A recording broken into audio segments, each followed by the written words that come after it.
하나님 말씀 열왕기상 2장 7절 말씀부터 말씀 보겠습니다.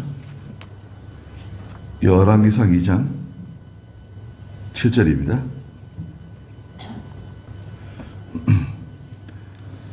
그러나 길르앗 사람 바르실레 아들들에게는 호의를 베풀어 그들이 내 식탁에서 함께 식사하게 하여라.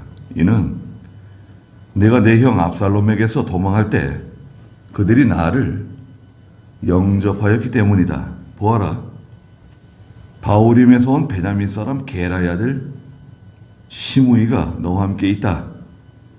내가 마하나임으로 갈 때 그가 심한 독설로 나를 저주하였으나 그가 나를 맞이하러 요단으로 내려왔으므로 내가 그에게 여호와로 맹세하기를 내가 너를 칼로 죽이지 않을 것이다 라고 말하였다. 그러나 이제 너는 그를 무지한 자로 여기지 마라. 너는 지혜로운 사람이니 네가 그에게 어떻게 행해야 할지 잘 알 것이다. 너는 그가 백발이 되어 피 흘리며 스올로 내려가게 하여라. 그랬습니다. 네. 다윗이 아들 솔로몬에게 유언한 내용이 있었죠. 강하고 대장부가 되라고. 그래야 하나님의 나라를 잘 다스릴 수 있고 또 하나님 앞에 바로 행할 수 있다 말하고 난 뒤에 몇 사람에 대해서 언급했어요. 첫째가 요압이죠. 5절 6절에 있는데 요압은 좋은 사람입니다. 다윗에게는 없어서는 안 될 구국 충신이에요. 목숨 걸고 나라 위해서 싸우고 다윗을 위해서 싸웠어요. 그리고 자기 이복 누나 수리아의 아들이거든요. 그러니까 뭐 사촌지간이에요. 사촌지간이고 아주 용맹무상한 그런 사람입니다. 그런데 단점이 있어요. 그 단점이 항상 문제를 일으켜요. 열심도 있고 충성하고 희생하고 다 좋은데 단점은 뭐냐? 이 감정을 다스리지 못해요. 감정. 이게 뭐 좋을 때는 항상 좋고 뭐 너무 좋아요. 근데 이게 문제가 되면 그만 다윗에게 대드는 거예요. 대들고 하나님의 일을 생각지 않고 이스라엘을 생각지 않고 그냥 막 사람 죽이고 넬의 아들 아브넬 죽이고 예델의 아들 아마샤 죽이고 참 엉뚱한 일을 저질러요. 그러니 말이죠. 결국은 하나님의 나라에 손해를 주고 다윗에게 손해를 주고 게다가 결정적인 문제가 생겼죠. 예, 그 결정적인 문제가 뭔가요? 1장에 있는 아도니아가 반역을 일으킬 때 거기에 동조했어요. 아도니아 편에 섰어요. 솔로몬 편에 서지 않고. 그러니까 다윗이 압살롬을 내가 죽일 수는 없다. 시기가 적절하지 않아요. 다윗이 죽어가는 마당에 압살롬을 처단하게 되면 모든 그런 정치적인 부담이 아들 솔로몬에게 다 가잖아요. 그러니까 다윗이 그런 일을 하지 않고 대신 솔로몬에게 6절에 뭐라고 했습니까? 너는 지혜롭게 행하여 그가 백발이 되어 평안히 스올로 내려가지 못하게 하여라. 곱게 죽지 못하게 하라는 거예요. 그래가지고 이제 요압을 처단하는데요. 2장 28절부터 좀 읽어주시겠어요? 그 소식이 요압에게까지 전해지니 요압이 압살롬의 편에는 서지 않았으나 아도니아의 편에 섰으므로 그가 여호와의 장막으로 도망가서 제단불들을 붙잡았다. 압살롬이 반역할 때 압살롬의 편에 서지 않았어요. 그리고 오히려 압살롬을 죽였죠. 잔인하게. 그것도 다윗이 압살롬을 죽이지는 말아달라고 그렇게 신신당부를 했는데도 불구하고 아주 잔인하게 압살롬을 죽였습니다. 그러나 아도니아 편에 섰단 말이죠. 그래서 이제 솔로몬이 요압을 죽이려고 그런다는 소식을 듣고 달아났어요. 어디로 달아났습니까? 성전으로 달아났어요. 성전으로 달아나가지고 성전 안에 있는 뿔을 붙잡았어요. 제단 뿔을 붙잡았어요. 성전 안에서는 사람을 죽이지 않는 것이 관례입니다. 성전 안에 피를 흘리는 건 좋지 않잖아요. 그것도 저 방마당, 저쪽 바깥마당이 아니라 이쪽 앞마당에 있는 그 제단 아래 뿔을 붙잡고 있는데, 그러니까 이 성소 안은 아니죠. 성소, 지금으로 하면 예배당은 아니고, 예배당 저 성소 바깥에 바로 계단 밑에 있는 그 제단의 뿔을 붙잡았어요. 제단 뿔을 붙잡았을 때는 죽이진 않는다. 전통이 있으니까. 그 솔로몬에게 보고가 들어왔습니다. 요압이 여호와의 장막에 가가지고 제단 뿔을 붙잡고 있습니다. 보고를 하니까 솔로몬이 29절 중간에 보니까 여호야다의 아들 분하야를 보내가지고 가서 그를 쳐라 명령했어요. 그래서 분하야가 여호와의 장막에 가서 요압에게 야, 왕께서 나오라고 말씀하신다. 만나자 그러신다. 부르니까 요압이 뭐라고 말합니까? 싫다. 나는 여기서 죽을 거다. 죽이려면 여기서 죽여라. 이렇게 된 거예요. 그 분하야가 솔로몬에게 가서 보고했죠. 아, 요압이 죽이려면 여기서 죽이라 그럽니다. 어떻게 할까요? 그래? 그러면 31절에 너는 그가 말한 대로 그를 쳐서 죽여 갖다 묻어라. 그래서 요압이 뿌린 그 무죄한 피를 나와 내 아버지 집에서 없애라. 내 아버지 다윗이 알지 못하는 사이에 요압이 자기보다 의롭고 선한 두 사람 곧 이스라엘의 군사령관 넬의 아들 아브넬, 또 유다의 군사령관 예델의 아들 아마샤를 쳐서 그들을 칼로 죽였으므로 여호와께서 그 피를 그의 머리에 돌리실 것이다. 그랬습니다. 그러니까 이게 하나님께서요, 용서는 해주는데 그 따라가는 게 있다 그랬죠. 그 따라가는 게 뭐죠? 그 죄책이에요. 죄책.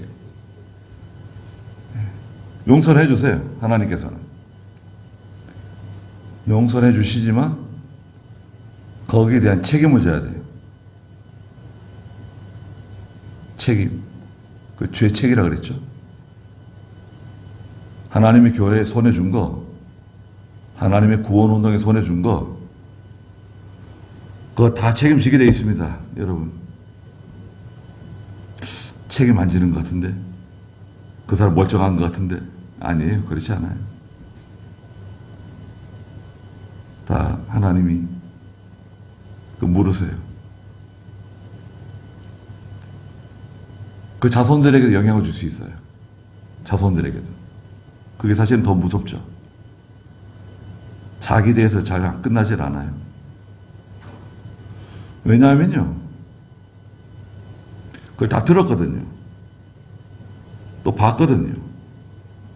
엄마 아빠가 집에서 하는 말 다 들었고, 엄마 아빠가 하는 일을 다 봤거든요. 교회에서 하는 일 보고, 목사님 괴롭히는 거 보고, 목사님 욕하는 말 다 듣고, 다 그게 영향을 다 줘요. 그 자녀들이 저주를 받아요. 그 집에서는요, 교회에 대한 얘기를 하면 안 돼요. 특히 자녀들이 있는 데서는. 그 아이들이 잘 모르고, 이게 사실인지 아닌지도 잘 모르고, 그 다 많은 가정들이 상처를 받고, 많은 자녀들이 상처를 받고, 그런 일이 벌어집니다. 시간이 지나서 다 드러나는 건데, 그 과정에서 뭐 어른들은 뭐 그렇게 그렇게 영향을 주지 않는 것 같아요. 그런데 이제 그 자녀들은 많은 영향을 받고 또 상처를 받습니다.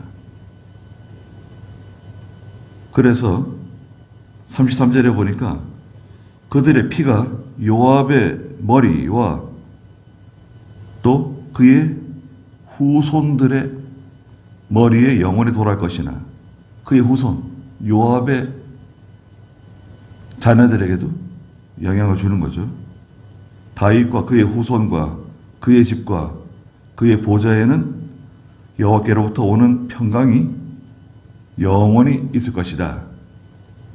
여호야다의 아들 분하야가 올라가 그를 쳐서 죽이고 광야에 있는 그의 집에 매장하였다. 왕이 요압 대신 여호야다의 아들 분하야로 군대를 지휘하게 하고 아비아달 대신 사독을 제사장에 임명하였다. 그랬는데요. 그래서 이제 요압은 해결됐어요. 요압이 이거 제일 큰 걸림돌이었는데, 요압을 해결하고 솔로몬의 왕이 된 다음에 두 번째 다윗이 7절에 보니까 길르앗 사람 바르실레 아들들에게는 호의를 베풀어 주래요. 길르앗에 사는 바르실레의 아들들이 있는데 그들에게 특별히 호의를 베풀어서 그들이 내 식탁에 함께 식사하게 해주라는 거예요. 왕의 식탁에서 날마다 함께 식사하는 그런 영광을 주라는 거예요. 이는 내가 내 형 압살롬에게서 도망할 때 그들이 나를 영접해줬다는 거예요. 다윗이 그 압살롬이 반역을 일으켜가지고 달아날 때 그 얼마나 비참합니까? 이게 그 압살롬의 반정이 성공하면 어떻게 되는 거예요? 다윗은 죽는 겁니다.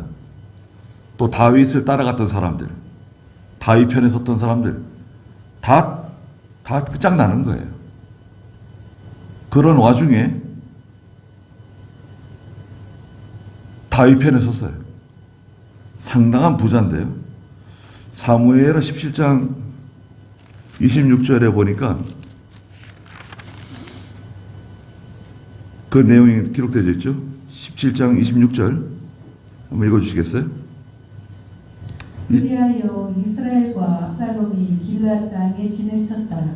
다윗이 마하나임 왔을 때에 암몬 자손 라파 사람 나하스의 아들 소바와 로데발 사람 암미엘의 아들 마딜과 로블림 길르앗 사람 바르실레가 침상과 대야와 질그릇과 밀과 보리와 밀가루와 볶은 곡식과 콩과 팥과 볶은 녹두와 꿀과 버터와 양과 소의 치들을 다윗과 그와 함께한 백성을 위해 가져와서 먹게 했으니 이는 그들이 말하기를 백성이 광야에서 배고프고 피곤하며 목마르겠다 하였기 때문이었다. 네,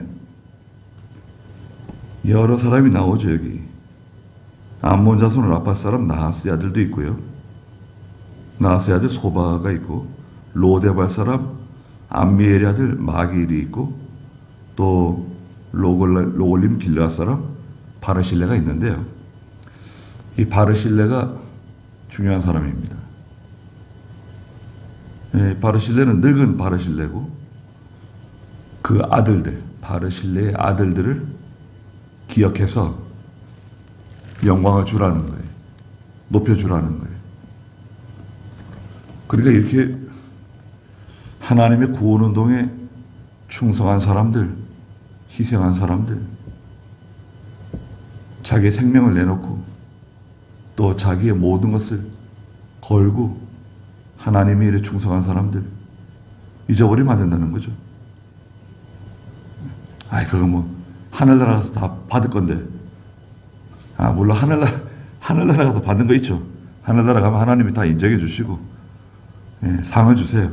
그러나 교회도, 하나님의 나라인 교회도 그걸 인정해 주라는 거예요. 인정해 줘야 되지 않겠어요? 그렇게 희생하고 충성하고 하나님의 일에 헌신하는 사람들 인정해 주지 않고 누굴 인정해 줘요?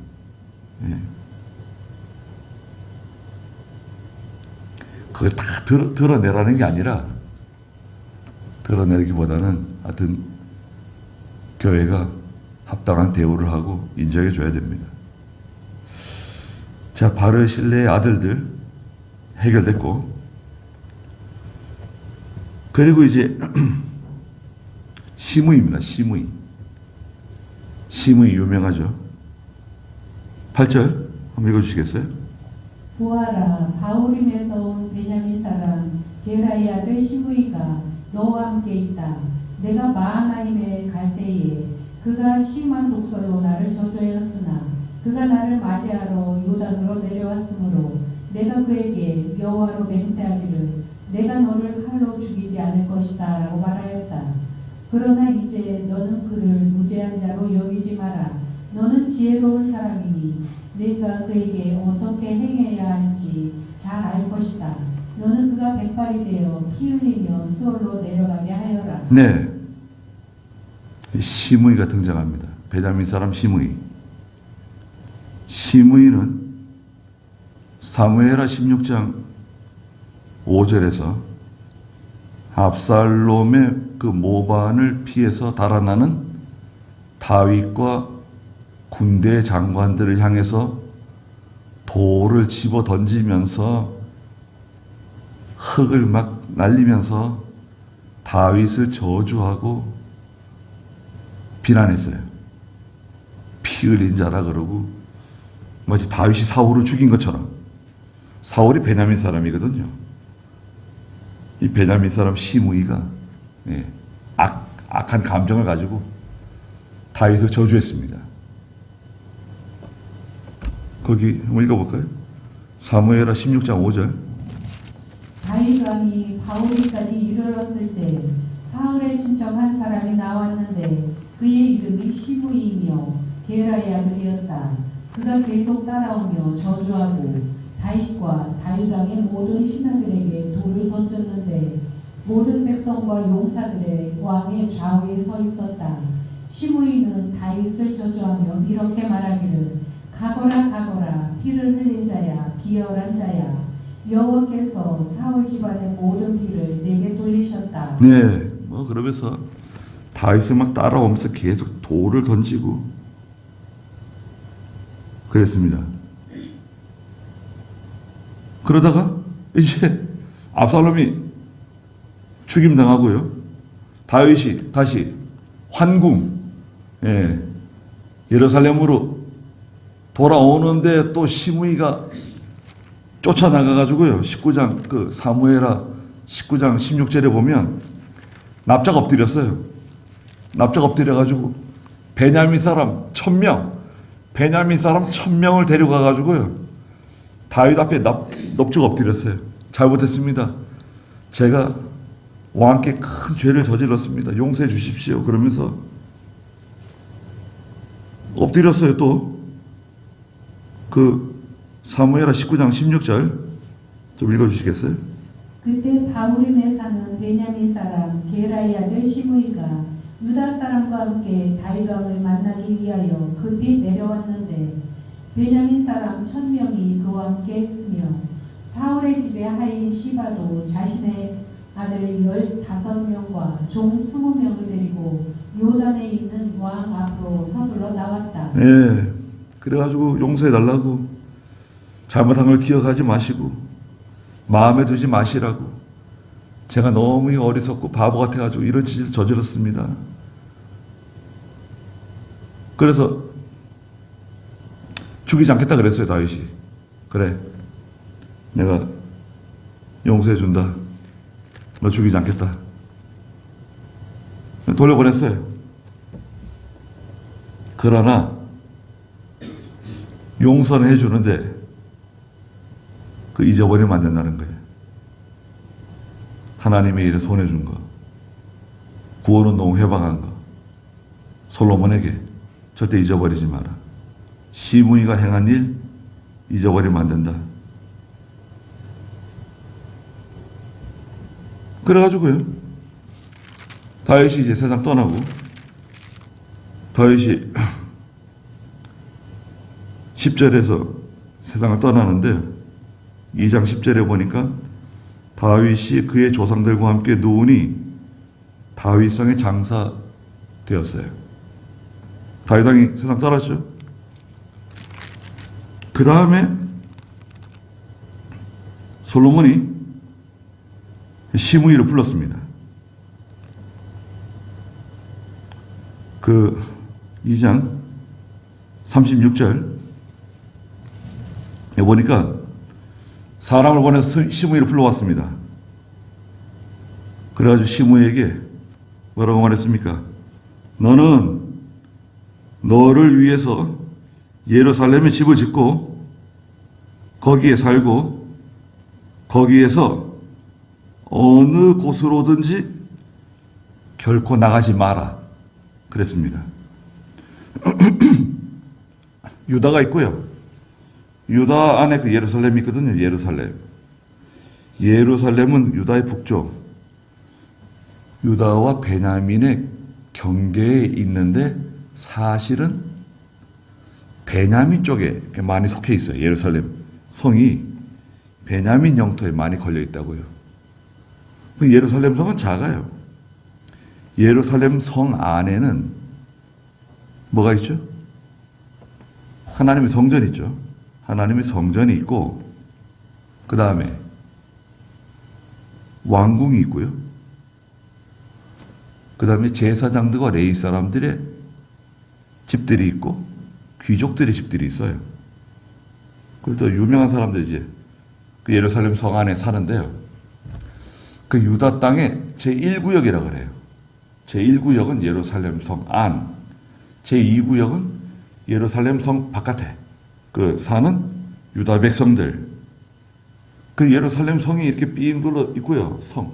성이 돌로 쌓았잖아요. 성이 이렇게 삥 둘러 있고, 그 성에는 문들이 많아요. 뭐 양의 문도 있고, 뭐 왕의 문도 있고, 여러 가지 그 문이 많이 있어요. 예전에 서울 시내 성이 삥 둘러 있었잖아요. 남대문, 동대문, 서대문, 북대문.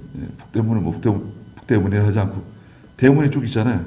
사대문 안에 사는 사람들, 왕궁도 경복궁도 거기 있고, 신하들의 집들도 다 거기 안에 있고, 귀족들의 집들이. 그러니까 사대문 안에 사는 사람들은 양반들이죠. 그런 식이에요. 그리고 또 이게 지대가 약간 높아요. 특히 왕궁 지대가 높아가지고요, 저 이제 왕궁은 저 높은 데 있어요. 다윗이 낮잠을 깊이 자고 일어나서 잠은 안 오고, 왕궁을 거닐다가 성벽 밑에서 목욕하는 여자를 보게 되죠. 그런 구조예요. 시므이에게 솔로몬이 하는 말이 뭐예요? 너 예루살렘 안에 살고 예루살렘 바깥으로 나가지 마라. 너는 분명히 알아라. 37절에 말했죠. 네가 나가서 기드론 시내를 건너는 날에는 반드시 죽는다. 내 피가 내 머리로 돌아갈 것이다. 너 예루살렘 성 나가가지고 성 바깥에 기드론 시내가 있는데 기드론 시내를 건넜다는 말을 내가 들으면 너는 그때 죽는다.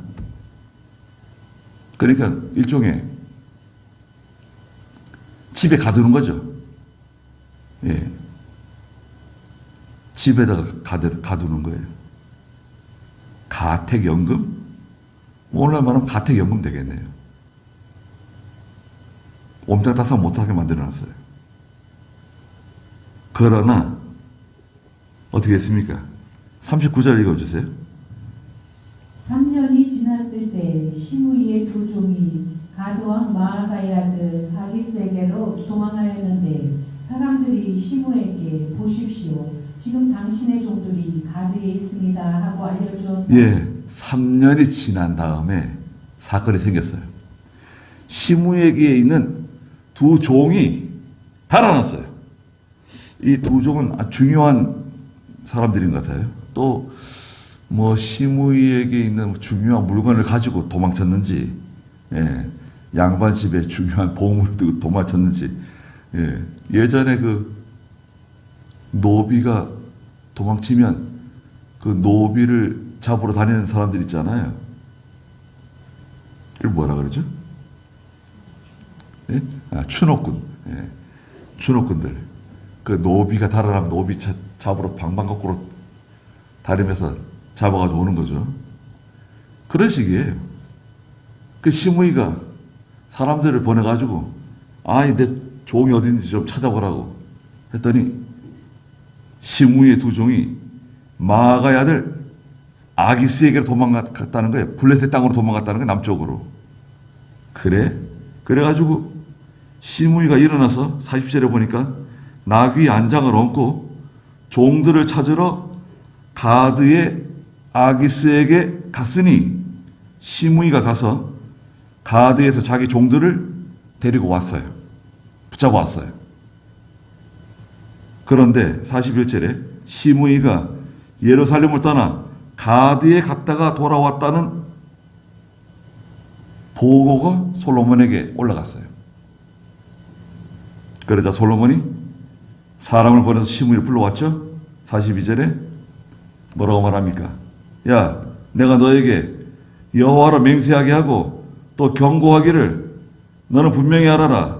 네가 밖으로 나가 어느 곳이든지 가는 날에는 네가 반드시 죽을 것이다 라고 말하지 않았냐? 그리고 너도 그 말씀이 좋습니다 말하지 않았냐?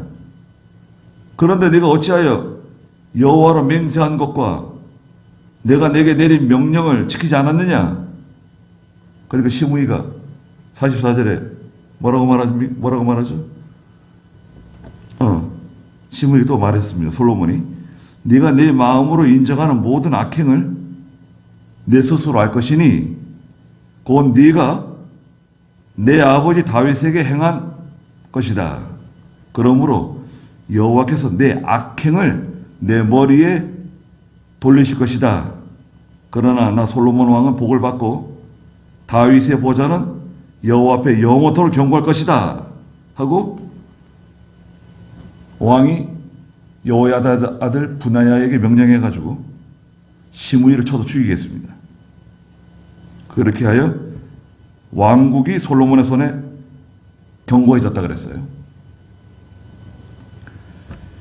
그럼 다윗은 왜 그때 시므이를 죽이지 않았냐? 그때 죽이지. 왜 내버려뒀다가 한 3년이나 지난 다음에 그 꼬리를 밟아가지고 그 시므이를 처단하는가? 그 적절한 시기가 있어요. 적절한 시기. 마땅히 해야 할 일도 적절한 시기가 있습니다. 내버려둬도 돼요.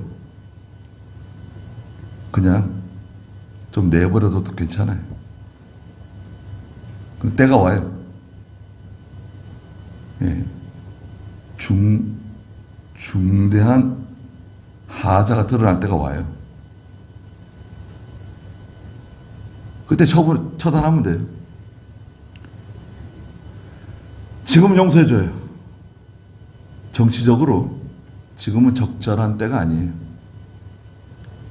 다윗이 지금 시므이를 처단하고 사람 죽이고 피를 흘리게 되면 안 그래도 정치적으로 불안한 때인데, 또 시므이가 그 베냐민 지파에서는 꽤 영향력이 있는 사람이었던 것 같아요. 베냐민 사람 1000명을 데리고 와가지고 다윗에게 엎드리는 거 보면 오히려 말해 기세가 등등해요. 예, 다윗에게 잘못했습니다 하고 와서 무릎은 꿇었지만 진심인 것 같아요? 진심인 것 같지는 않아요. 예. 내가 이 정도의 세력을 가지고 있는 사람입니다. 왕이 나를 용서하지 않을 수 없다. 나를 봐주지 않을 수 없다. 베냐민 사람 1000명이나 데려갔는데 거기서 내 목을 치고 뭐 피를 흘리고 그럴 수는 없을 것이다. 그러니까 시므이는요, 상당히 정치적인 사람이고 또 세력이 있는, 영향력이 있는 사람이에요. 그런 사람을 안 그래도 지금 이게 이제 불안한데, 압살롬이 반역을 일으켰다가 실패하고 간신히 이제 황궁하고 예루살렘에 들어왔는데 또 뭐 시므이를 잡아서 뭐 처단하고 그렇게 되면 또 저 베냐민 사람들이 또 문제를 일으킬 수 있어요. 베냐민 사람들의 마음이 또 동요될 수 있고 그러니까 그건 적절하지가 않단 말이죠. 그러나 솔로몬 때는 다르죠. 다윗은 세상 떠났고, 솔로몬이 시므이를 처단했습니다. 그 다음에 이제 남아있는 사람이 있는데요. 바로 이 아도니아가 나옵니다. 아도니아. 11절에 보니까 이제 10절에서 다윗이 세상을 떠났고요. 11절에서 다윗이 이스라엘을 다스렸던 기간은 40년이고 헤브론에서 7년 동안 다스렸고, 7년 반인데요. 그리고 예루살렘에서 33년 다스렸어요. 그러니까 이제 헤브론에서 7년, 유다의 왕으로서 7년 동안 다스리고, 그 다음에 통일왕국, 이스라엘 통일왕국의 왕이 되어서 33년을 다스렸습니다. 33년. 이야, 대단하네요. 33년 다스리는 동안에 큰 문제가 없었어요. 그 우리아의 아내 바세바를 취한 거, 또 우리아를 죽게 만든 거, 그거 외에는요, 다윗이 두드러지게 잘못한 게 없습니다. 다윗이 뭐 잘못한 거 생각나는 거 있으세요? 그래서 다윗을 성군이라 그래요. 다윗을 성군이라 그러고, 다윗과 같이 믿음 좋은 사람이 없어요. 또 시편에 보면 다윗이 그 하나님의 성령의 감동을 받아가지고 기록한 그 수많은 그 시편에 있는 말씀들 보세요. 야, 다윗이 얼마나 참 영감이 충만하고 하나님의 은혜가 충만한 사람인지 우리가 알 수 있습니다. 여러분, 다윗도 세상 떠난 거, 다윗이 80세에 세상을, 다윗 70세? 70세에 이제 세상을 떠나죠. 그리고 이제 12절에 솔로몬이 그의 아버지 다윗의 보좌에 앉게 되니 그의 왕권이 매우 견고해졌습니다. 하나님께서 솔로몬과 함께 하시는 거예요. 솔로몬이 아무리 지혜로워도요, 하나님 함께 하시지 않으면 그 나라는 견고하지 못해요. 아무리 지혜로운 사람이라도요, 하나님이 붙들어주지 않으면 견고하지 못합니다. 지혜 있다고 되는 게 아니에요. 네. 그러니까 뭐 나라가 어떻게 견고해진다고 하면 참 좋은데, 범죄자가 왕이 되게 되면 어떻게 되는 거예요? 그 나라는 어떻게 되는 거죠? 그러면 세상의 조롱거리가 되는 거죠. 세상의 비웃음거리가 되는 거죠. 어떻게 될지 모르지만 그것도 하나님의 일종의 징계예요. 징계. 어리석은 사람이 왕이 되는 거, 악한 사람이 왕이 되는 거, 하나님의 징계라 그러셨어요. 아도니아가 나오는데요. 13절 읽어주시겠어요? 학기세 아들 아도니아가 솔로몬의 어머니 밧세바에게 나아오니 밧세바가 내가 온 것은 화평을 위함이냐 하고 물었다.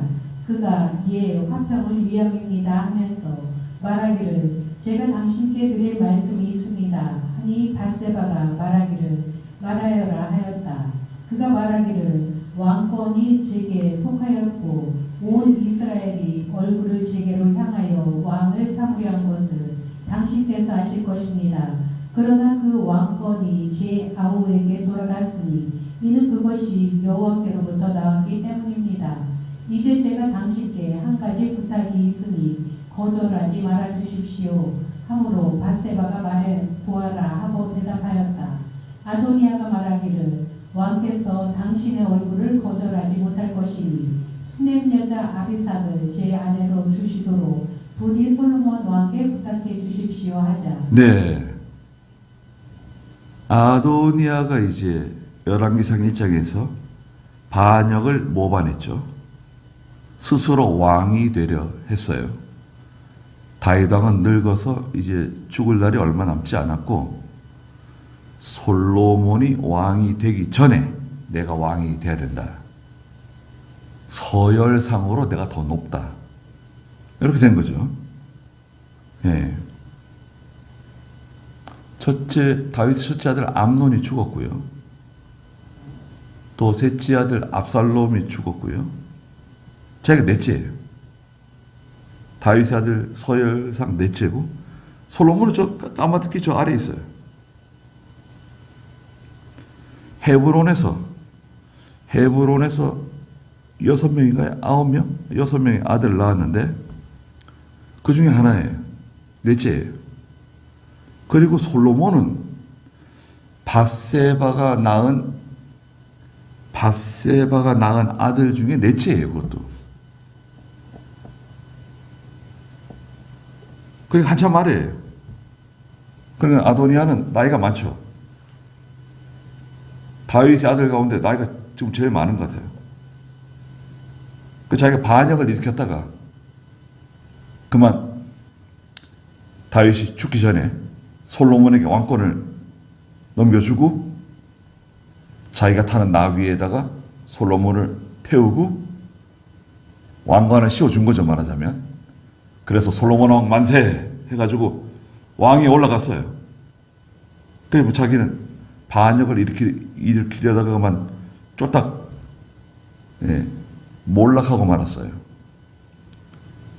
거기에 대해서 솔로몬이 지금 아무 말 하지 않고 있다가 이 사건이 벌어진 겁니다. 이 사건은 뭐냐? 아도니아가요, 솔로몬의 어머니 밧세바를 찾아갔어요. 찾아가서 하는 말이 15절에 보니까 왕권이 내게 속했었는데 하나님께서 그 왕권을 뭐라고 그랬습니까? 왕권이 제게 속했었는데 온 이스라엘이 얼굴을 제게로 향하여 왕을 삼으려고 했었다. 백성들이 다 나를 왕으로 삼으려고 했었다. 여러분, 다수의 백성들이 다 나를 왕으로 삼으려고 그랬었는데 아쉽게도 왕권이 동생 솔로몬에게 넘어갔다. 왜냐하면 그것은 여호와께서 하나님이 하신 일이다. 인정한다. 그러니까 지금 이 아도니아 마음속에는 뭐냐 하면, 내가 왕이 될 수 있었는데 내가 솔로몬에게 양보한 거다. 그 왕이 되고 싶어 하는 마음, 그 집착이 있어요. 내가 왕이 될 수 있었는데 종이 한 장 차이로 그만 솔로몬에게 넘어갔다. 그러니 한 가지 부탁이 있다. 들어주십시오. 한번 얘기해봐라. 바세바가 얘기했어요. 그러니까 아도니아가 뭘 부탁합니까? 17절에 다윗 왕께서 세상 떠나기 전에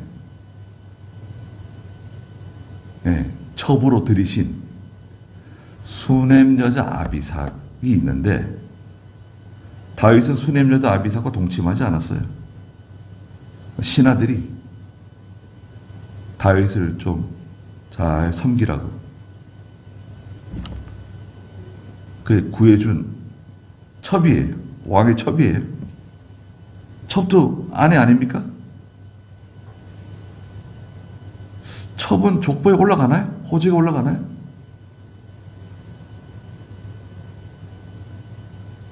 여러분, 호적 지금은 호적 등본이라고 안 그러고 제적 등본이라고. 제적 등본. 호적 가끔 떼보세요. 옛날 호적 있어요. 옛날 호적. 옛날 호적은 할아버지나 증조 할아버지 이름을 가지고 이제 호적을 떼면 옛날 호적 원본이 아니라 사본. 이제 그 한문으로 기록한 거 있잖아요. 자세히 기록해놨어요. 할아버지, 형제들, 그 할아버지 부인, 큰할아버지 부인, 다 그 아들, 딸들 쭉 호적이 있잖아요. 그 할아버지 걸 떼면 할아버지 형제부터 시작해서 쭉 내려오는 거죠. 양이 많아요.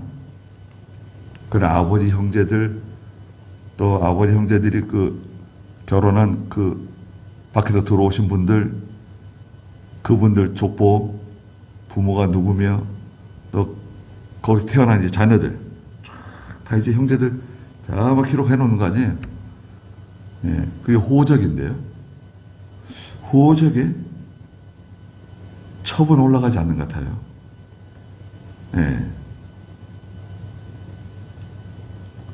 그 아비삭, 아주 아름다운 여자죠. 다윗의 아내가 되었지만 시집은 가지 못하는 왕의 아내였기 때문에 시집 못 가요. 예전에 왕궁에 들어간 궁녀들 시집 못 가죠. 우리나라도 조선시대 때 아세요? 왕궁에 들어가서 그 궁녀들 시집 못 가요. 거기서 죽어야 돼요. 궁 밖으로 못 나와요. 궁녀가 되면 그 집안은 그래 먹고 살 수는 있죠. 그 가족들, 궁 밖에 있는 그 부모 형제들은 먹고 살 수 있는데, 궁 안에 들어온 사람은 시집도 못 가고 거기서 늙어 죽어야 돼요. 혹시 왕의 눈에 들어가지고 왕의 첩이 되면 왕의 서자를 낳기도 하죠. 복잡한 거죠. 수넴 여자 아비삭을 달래요.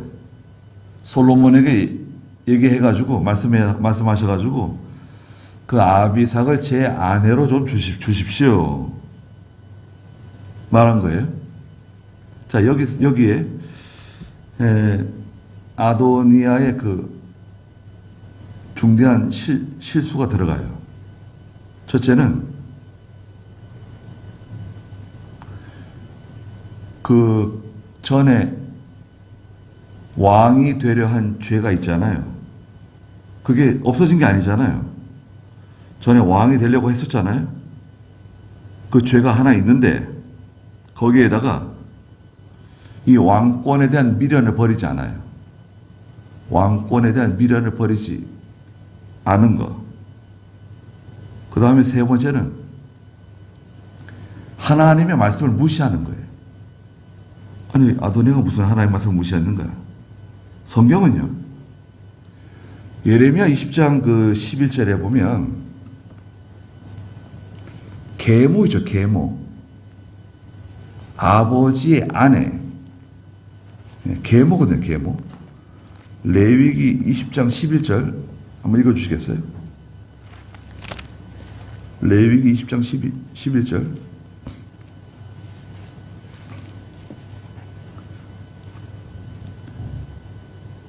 어떤 사람이 자기 계모와 동침하면 그는 자기 아버지의 몸을 범한 것이므로 그들은 반드시 죽여야 한다.